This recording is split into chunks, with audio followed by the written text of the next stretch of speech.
Woe to the shepherds who destroy and scatter the sheep of my pasture. Jeremiad 23:1.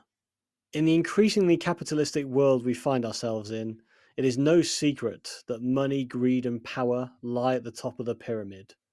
Just as in the past, society has looked up to religious leaders, philosophers, artists even, and humanists, idolatry now posits those boasting the thickest wallets as the role models we should all aim to be more like. Let it be understood, and this is no understatement, this is a damaging trait.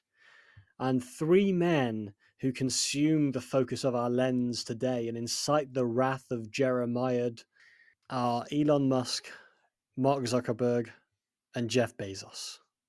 The Unholy Trinity.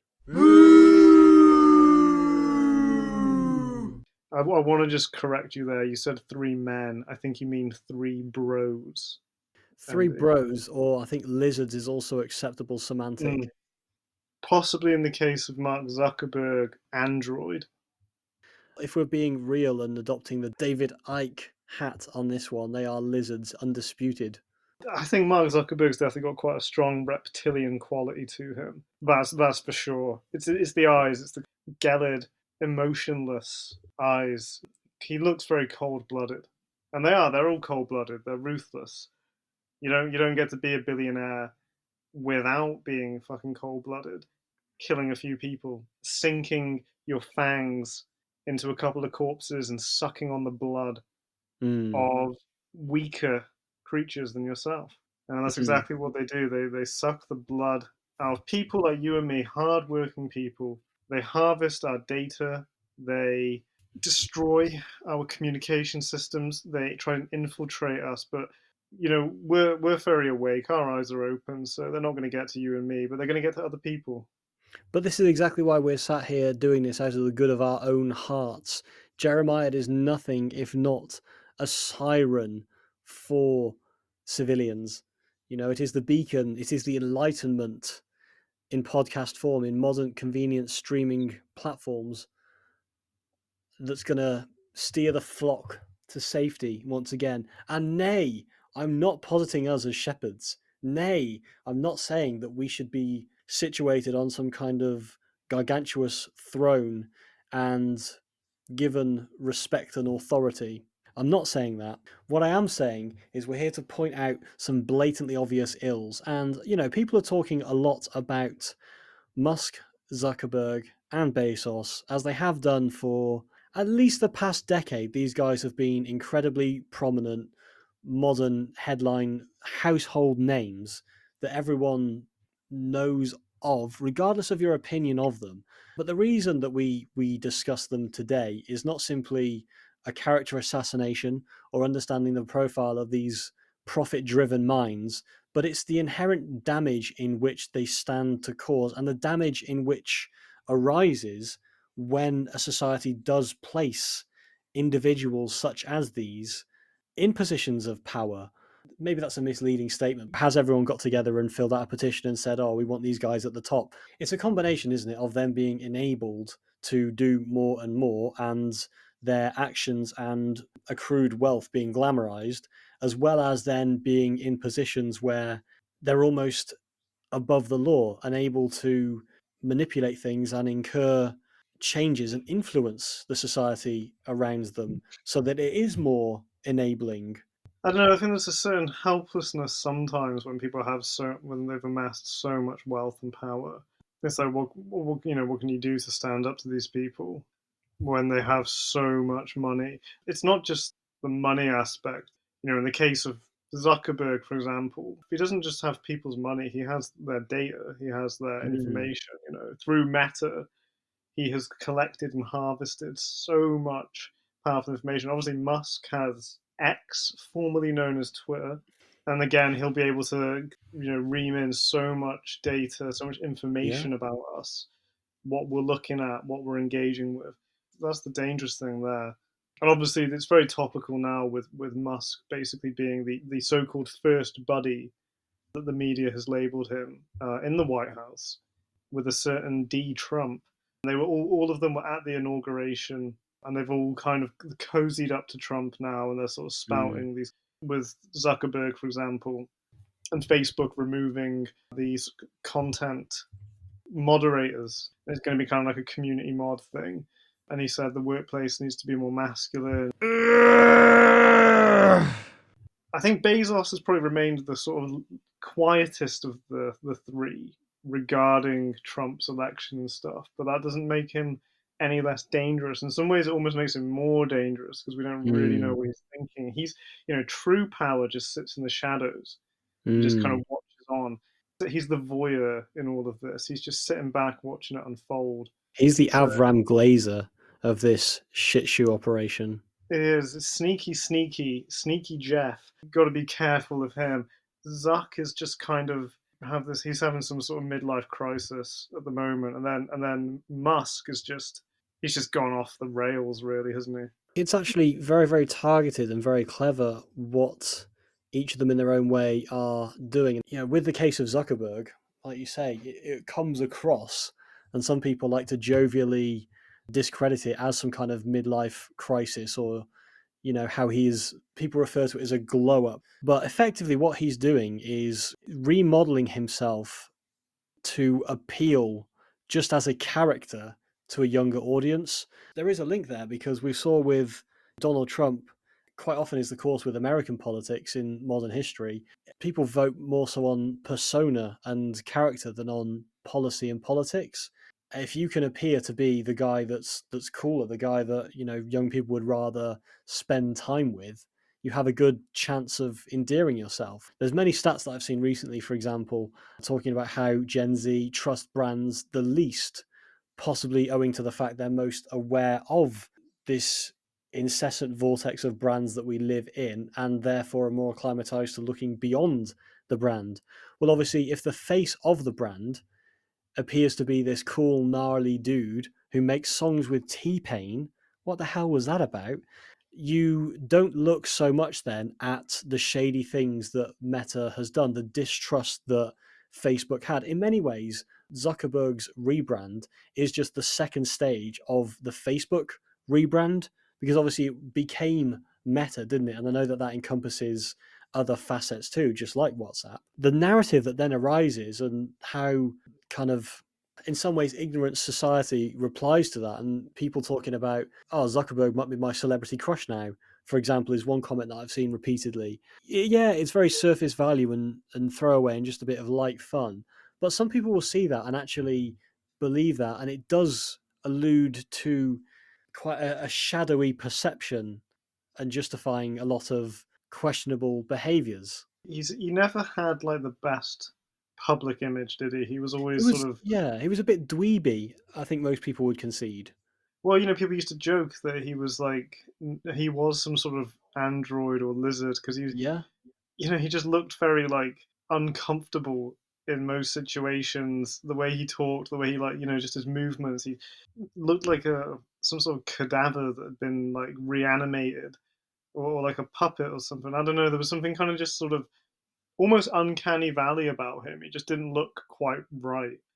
So I think this is sort of helping. Yeah, he's getting down with the kids now. Is what he's doing. He's growing his hair long. He's wearing baggy t-shirts and he's going surfing in Hawaii. And he's cool now. And it's Elon Musk used to do the exact same thing on Twitter. He used to like post memes all the time. This is before he really went off the scales. And like his whole relationship with Grimes was just PR. That's all that is. That's fed into this image of him being like the cool older guy who like gets memes and is into like anime. And it's like, yeah, I'm like really rich, but I'm just gonna like share this funny meme. I'm like one of you. I'm not trying to defend Jeff too much, but I don't think he's ever tried to like get down and be cool when everyone knows he's not. He's just like this bold-headed, like Lex Luthor looking guy, and he's just kind of owned that. I think he's owned his image a bit more, whereas I think Musk and Zuckerberg they're a bit lost. They don't really have a sense of identity in the same way that Bezos does, and I think that's kind of hurt them a bit. I see right through it. Precisely that. They are chameleons. They're so able to completely rebrand themselves. If that's not natural That isn't a normal thing that human beings are able to do. For better or for worse, you are stuck with yourself.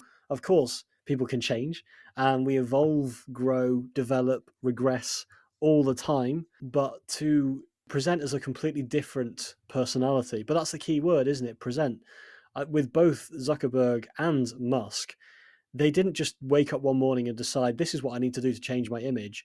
This is the cautious and capricious result of calculated PR moves.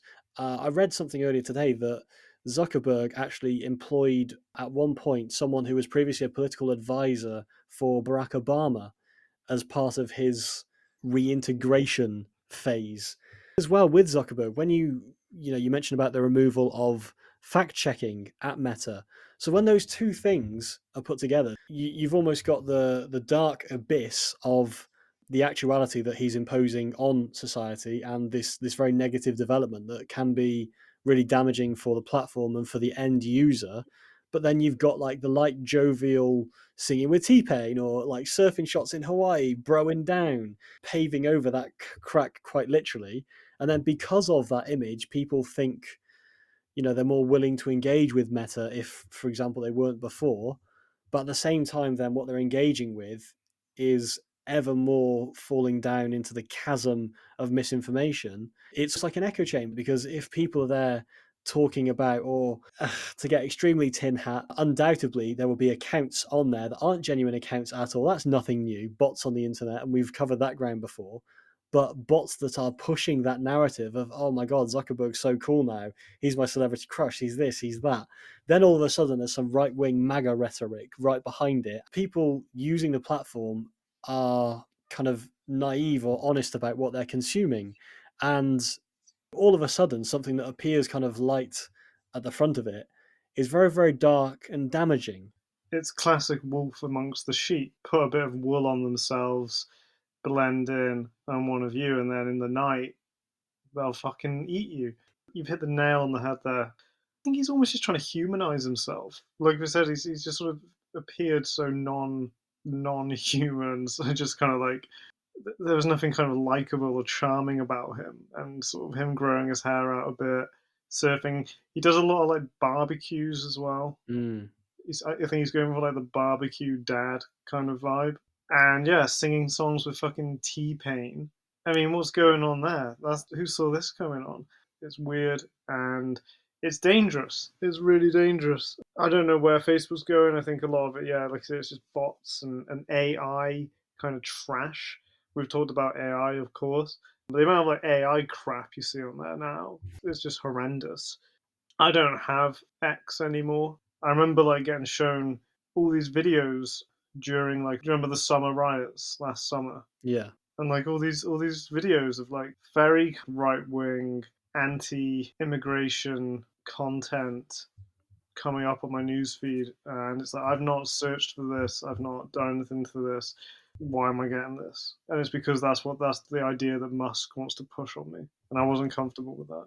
It's the same practice, the same principle, isn't it? That on these platforms, people always think that the social media platforms and the platforms that we use are for the people, are kind of open platform and free of ulterior motive, when in fact they're anything but, and they become so popular that they actually become incredibly influential.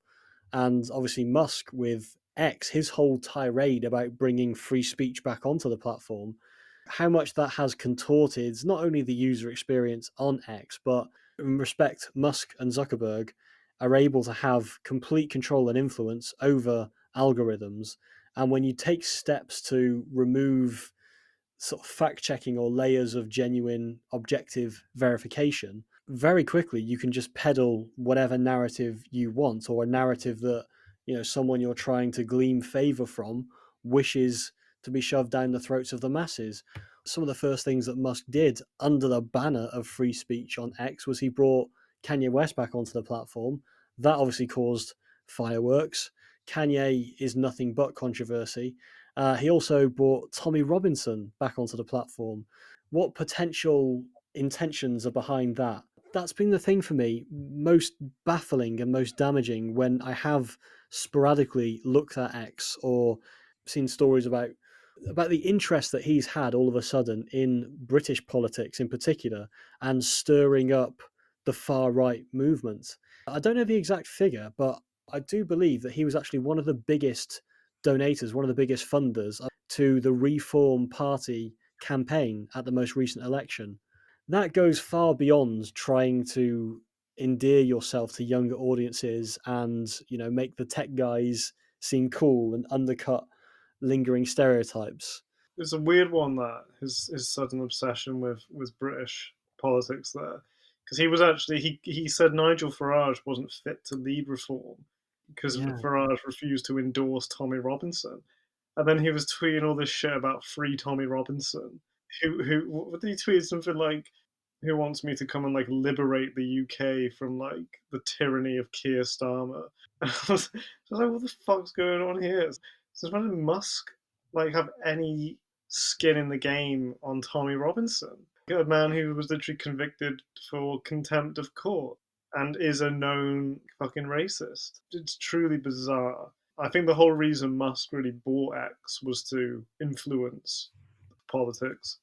There was the whole thing with Facebook, wasn't there, with the Cambridge Analytica controversy about how they influenced both the Brexit vote and the 2016 presidential election. Because I remember that Zuckerberg had to testify, but that was wild as well. It's really dangerous that so much power is concentrated in such a small amount of hands. Musk, just well, particularly, just seems very unstable. Do you know what I mean? And like, who knows where his allegiances are going to switch to next? May or may not have seen that one Reform MP, Rupert Lowe, has been like suspended, I think, for bullying accusations, amongst other things. And there was talk of him forming a breakaway party that would be backed by Elon Musk. And like, I'm just like, what is going on here? This is almost, it's almost like some horrific like postmodern satire that we've wound up in. That's exactly what it is. Well, what we're witnessing is the wealthy rewrite the rules and seeking to rewrite history, really. I mean, again, not wishing to focus too much on the political aspect of it, but it's hard not to, considering how cozy, as you say, the first buddy, Mr. Musk, and Monsieur Trump now are. And that's a joke in itself, isn't it? How closely aligned Musk and Trump are. They couldn't be better named, could they, really? Well, I'm not sure which one always follows which. It depends, I suppose, on your digestion, your metabolism, what you've eaten that day, how many baked beans you've had. There's been a lot made recently about some of the radical changes that Donald Trump has made since being back in office. It's like his hand is burning to slam that gavel, and all the executive orders that he's delivered and the amount of social progress that's been kind of rebuked immediately. So, lots of content around equality and diversity issues on like government websites, for example, has just been completely wiped off. There's a George Orwell quote that simply states, "The most effective way to destroy people is to deny and obliterate their own understanding of their history." Firstly, it's incredible how on point that man always was. Secondly, it's very hard to deny that we are potentially witnessing exactly that. It's hard to wonder where these measures lead. And with someone like Trump, who has more than a penchant for misinformation, as do many political leaders, when you have such access to platforms that are directly funneling this into people, regardless of legacy media's biased tint on things, it's quite a concoction that's brewing there. I don't think it's a particularly new kind of idea or phenomenon of the rich and powerful influencing politics to Oh, their yeah. own advantage. But I think what's different about this is just how open and like overt it all is. Again, I sort of talked a bit about Bezos being more like in the shadows. I mean, even him just being at Trump's inauguration, that's a very public appearance. It's a very public place to be at. But with like Musk in particular and Zuckerberg as well, there's no subtlety about their willingness to influence politics, is there? Like, I think most of the time, these sort of, your Rockefellers and your JP Morgans and your Rupert Murdochs and your big sort of news tycoons or oil tycoons or whatever. I feel like in the past they would sort of operate more in the shadows. Whereas now they're operating right in front of us and there's nothing you can do about it. And I wonder if that's some sort of ego thing. I think it has to be. These men all will just have absolutely huge egos. They can't not really when they're that rich and powerful. But I was reading that their wealth has actually gone down quite a lot since Donald Trump started threatening all these tariffs. This year alone, apparently Elon Musk has had $113 billion wiped off his personal wealth, leaving him worth only $319 billion. I don't know how he'll get by. And Jeff Bezos has lost around $19 billion off his personal wealth. Mm. Again, still worth well over $200 billion. So I think he'll be fine. But I thought that was quite interesting. Like they've championed so hard for Trump, and then all of a sudden Trump's economic policies are hitting them in the wallet. But it's relative. The one thing that wealth always does seek or wishes to gain is power. And I think once you do have the power, do you really need the wealth so much? Because you kind of forego the things that the wealth got you, the power now assures. You could almost view that as an investment. You know, it might have cost 120 billion for Musk, but here he is now, effectively like a shadow puppet of the US government. When Musk bought Twitter, I think he paid around $45 billion, and its current estimated value is around $9 billion. So it's like absolutely deteriorating value, but it was never about making money. Him purchasing Twitter was never about the money, it was about purchasing influence. And he got his man into the White House. Yeah, it's cost him billions of dollars there. He's gained so much power from that. And now he's got his own Department of Government Efficiency. And again, I talk about him, which is obviously the acronym being Doge or Doggy. I've never known how to pronounce it, but it's that fucking meme of it's that Japanese dog. I can't remember what they're called now. You know the dog I mean. I know the dog you mean, yeah, and it became Dogecoin, didn't it? Which obviously he endorsed, and it was effectively fraudulent marketing, really. It's fraudulent, and then but he's trying to be cool and name a government department after like a meme dog, It's literally which a I think joke. who even like has laughed at that in like the last 5 years anyway. I feel like that's such an outdated joke. It's like, come on. But yeah, you're right. It's a game. They're like fucking playing chess, and we're just a bunch of pawns, you know. This is it. And you mentioned about how they've been so overt about implementing these changes. And I think what it does come down to is there's just a complete lack of diplomacy. You know, if nothing else, to tell us that democracy is failing in the modern Western hemispheres politically. It's exactly this. You know, it's how easily and quickly power can just come in. I've read a lot as well about how many cuts they've made and all the different kind of cuts that they're trying to make and where they're trying to make them. So again, in relation, when we talk about the amount of wealth that he's lost at the moment, it is very much a short game, isn't it? Sure, in the short fall, he might have had a bit of a decline, but surely stands to make a hell of a lot. And you consider as well, another shady thing is just the nepotism at hand that again completely over the table. You know, it's a picnic for everyone to watch in the park. Obviously, Tesla at the moment, there's loads of talk about Tesla, and there was footage, a little interview. Trump was quite literally marketing Tesla with Trump for him outside the White House this week, which is just beyond lunacy, isn't it? It is straight out of a private eye. When you think about the amount of government funding that different Musk projects have accrued by this point, so Tesla being what I mean, so that was it. Musk said that they're going to double vehicle production in the US over the next couple of years. That's effectively saying, you know, we've got a government contract to build more in the US. So the government is effectively funding Tesla. But then also there's SpaceX, something that I saw the other day said he's had about 19 billion worth of government funding for SpaceX. Obviously also Neuralink, I believe that government's involved in that.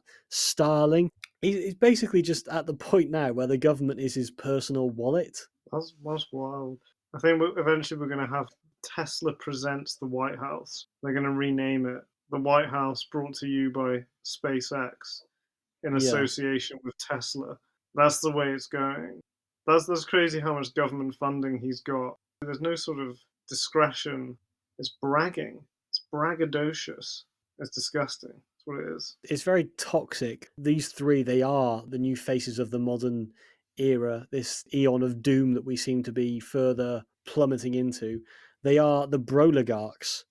Again, an interesting point that I'd read about a couple of these chaps, these delightful fellas. Both Musk and Jeff Bezos have their own charities. So Musk has the Musk Foundation. Bezos has a non-profit homeless charity in Seattle. Both of them are worth like ridiculous amounts of money, obscene money.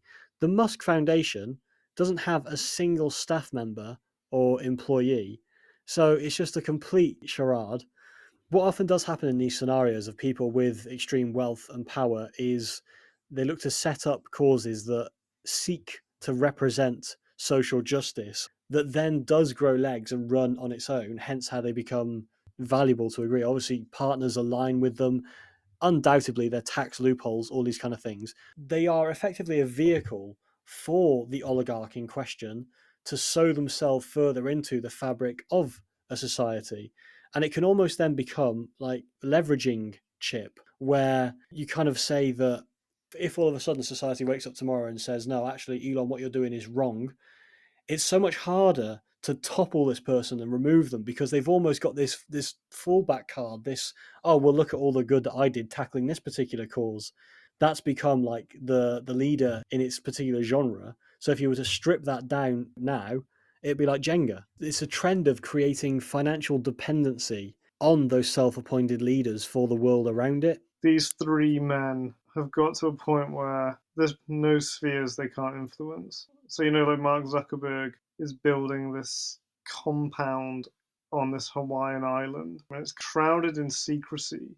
And apparently this was very ironic, as anyone who works on building this compound is forced to sign a non-disclosure agreement. For a man who harvests people's data for a living, he seems to be very unwilling to have anyone know about his private life.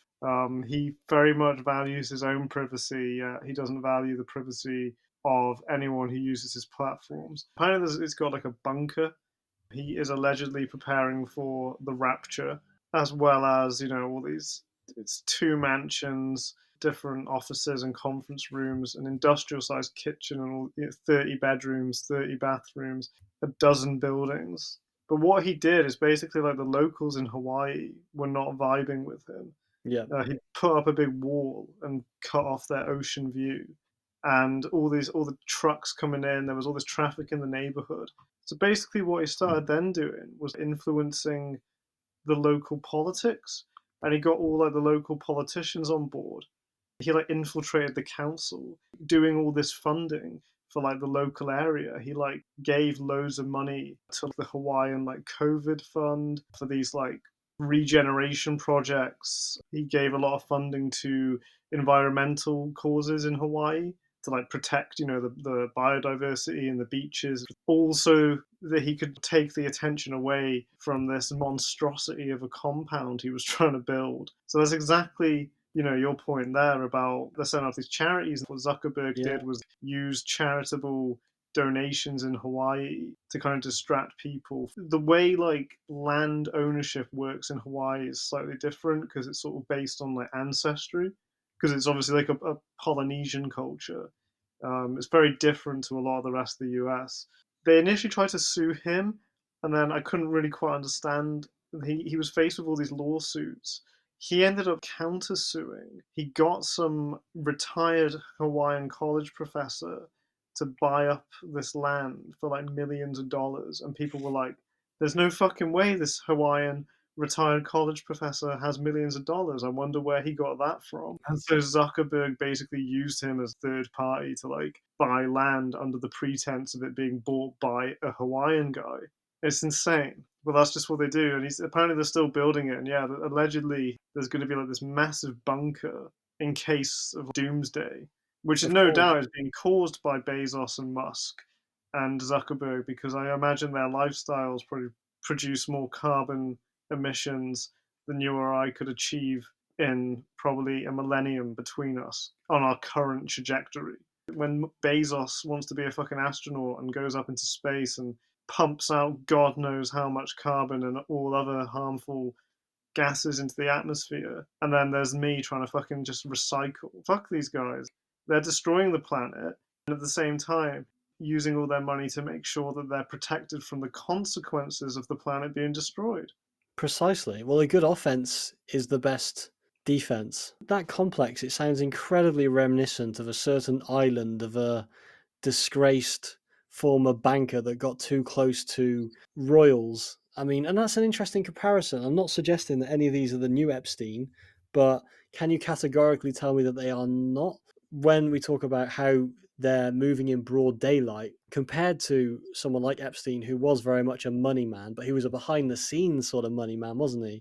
And courted favor with royals and gained influence that way. Zuckerberg spent all this time and effort glowing up and rebranding when actually that's the sort of shit he's up to. That's what he's doing with his money and his influence and, you know, the legacy he wants to leave on this world. Great. You know who was very close with Epstein, of course, was Donald Trump. Just saying. And Trump is like on the flight log to so-called Pedo Island like Yeah. multiple times.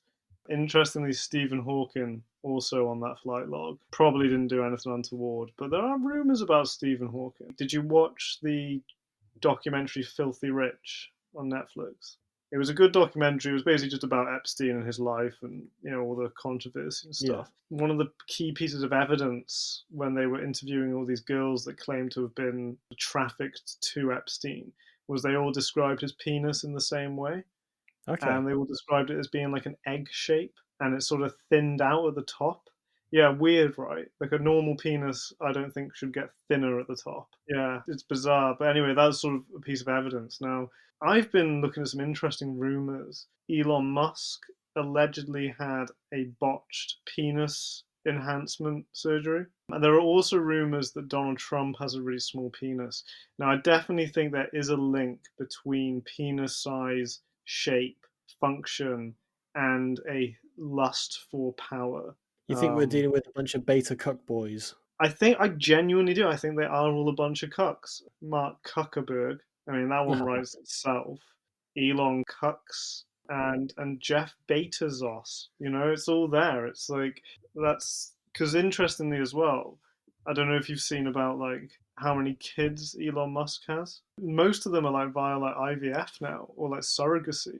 Azalea Banks, who I'm going to say is a credible source, okay, wrote on Twitter because someone tweeted about this, the fact that they're all by like IVF, and they said that it's because Musk had a botched penis enlargement surgery, and Azalea Banks quoted that tweet saying that Grimes had told her that. Interesting. So allegedly Grimes has informed Azalea of Elon's weird member. I thought it'd be fun actually just to go through the kids because the order is bizarre. So he had his first child, Nevada, actually died not too long after being born. This was with his first wife, Justine Wilson. They then had twins, Xavier and Griffin. Xavier is now Vivian and is a transgender woman and has disowned Musk. Then they had triplets, Kai, Saxon, and Damien. And then he had the first child with Grimes, which is the horrible one, XAA12. Disgusting name. That's actually child abuse. Then he had two twins with a woman called Siobhan Zillis, who works at Neuralink. The twins were a boy and a girl, Strider and Azure. And then he had two more kids with Grimes, both via a surrogacy. The first one was a girl, Exa Dark Cider Rail, and then a boy by the name of Techno Mechanicus. And then he had another child with Zillis, a girl called Arcadia. Then last month, another child with Zillis called Seldon Lycurgus, Lycurgus, fuck knows. And then he's rumored to have had an unknown kid with Republican influencer Ashley St. Clair. He's got this whole kind of like weird breeding kink, repopulation thing going on. Because particularly in Western and developed countries, the birth rate is in decline. He's apparently taken it upon himself. I'm just wondering, like, how can he be a father to like all these kids as well as being in the government, running Tesla, running SpaceX, running Neuralink? It's impossible. But you're really asking that question. You think that he's actually doing any of those things? I don't know what he's doing. Getting I mean, botched he's not. penis Well, surgery. clearly now he's not even a father in the biological sense, so he's father in name only. Also, there's no way in hell that he's actually even running his own companies. I'm pretty sure that even with Tesla, like he didn't actually. He's more or less just the face of it.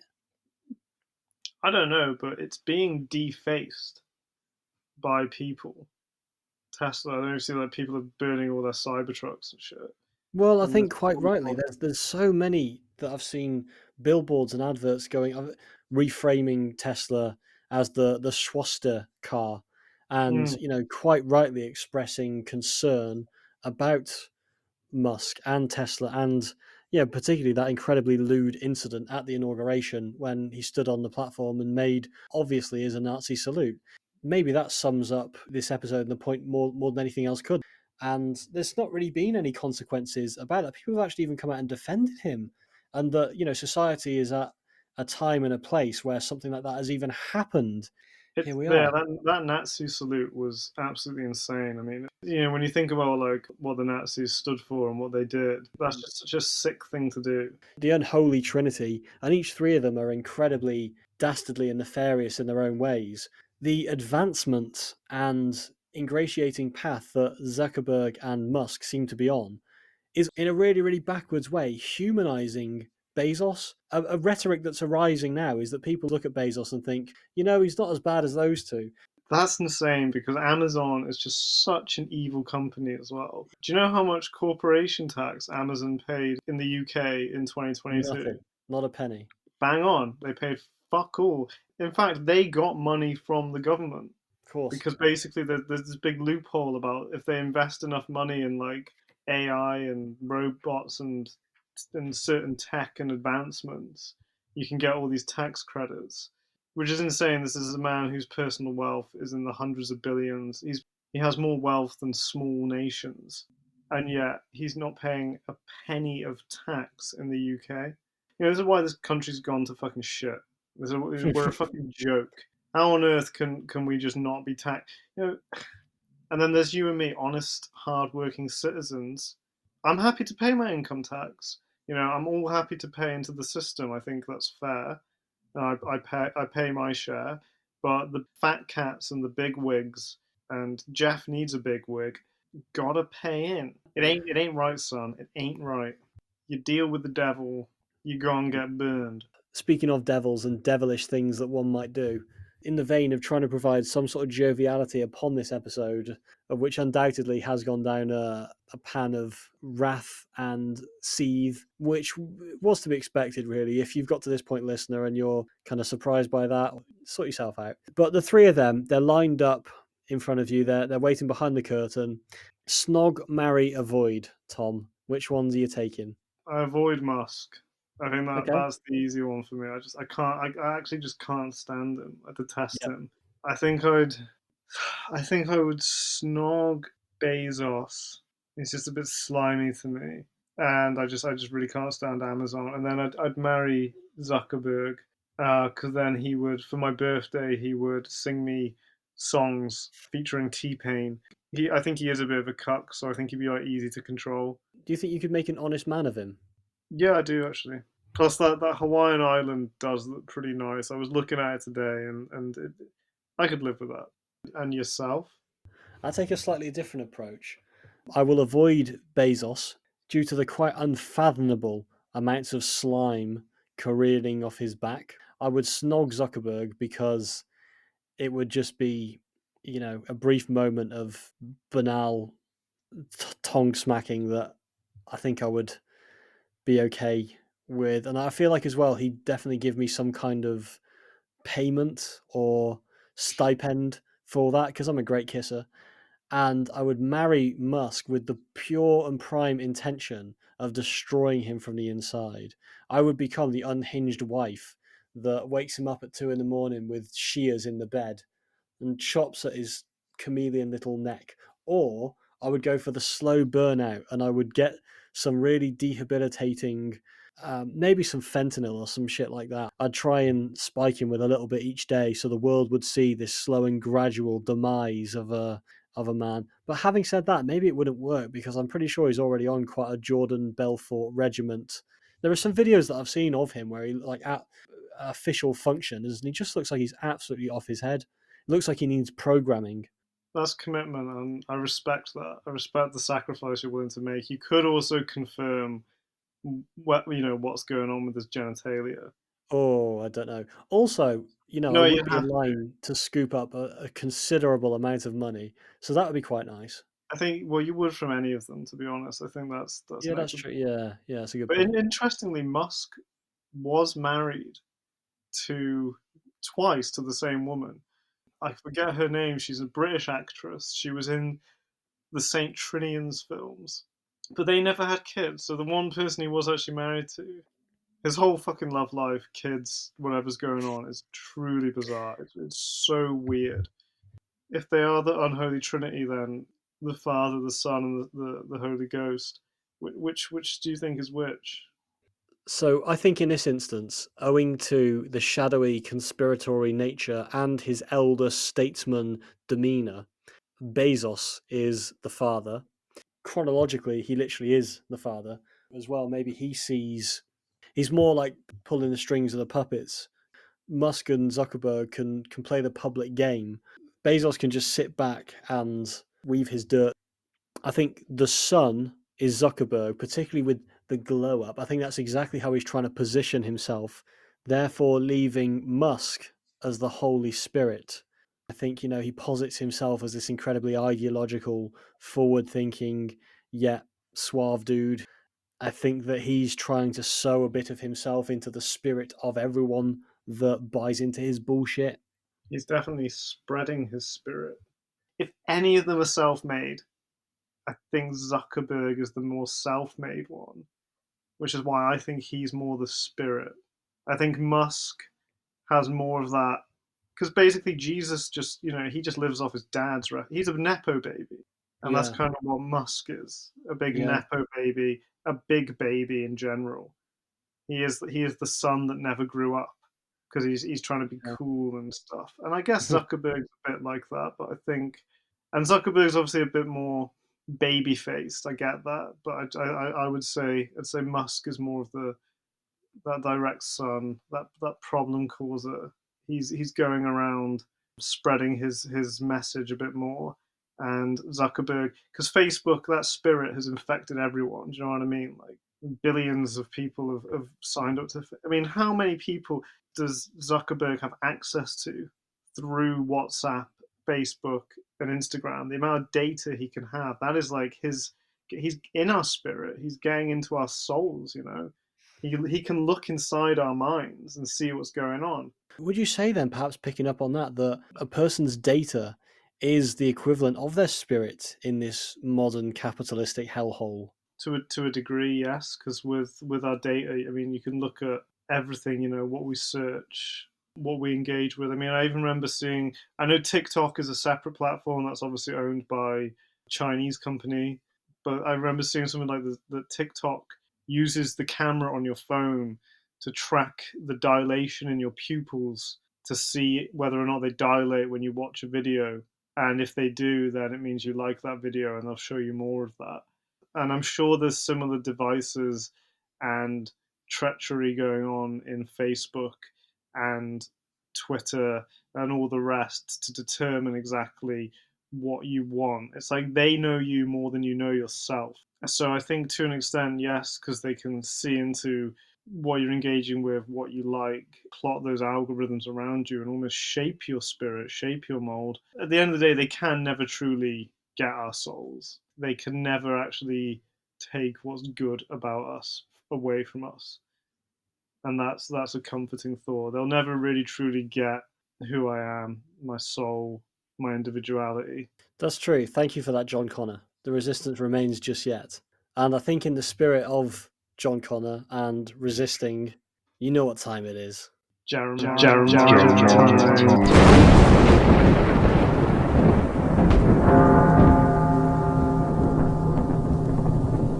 Pump it up, Zuck, while you suck a quick buck from the common muck, you bug-eyed cuck.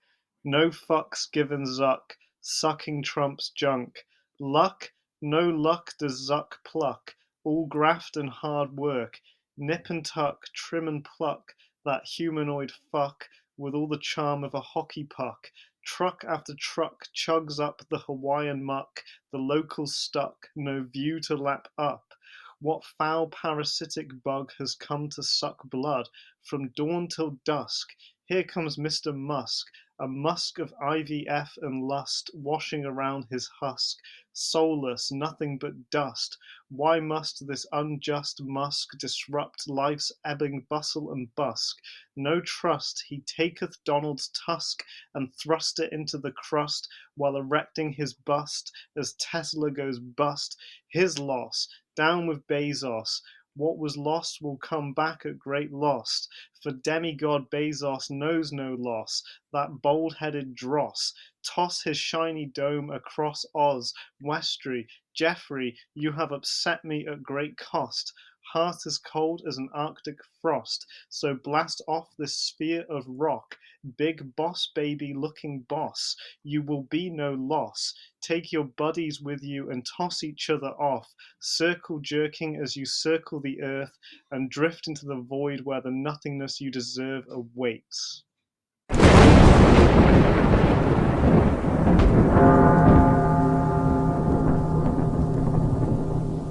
Now there's your Holy Spirit, ladies and gentlemen.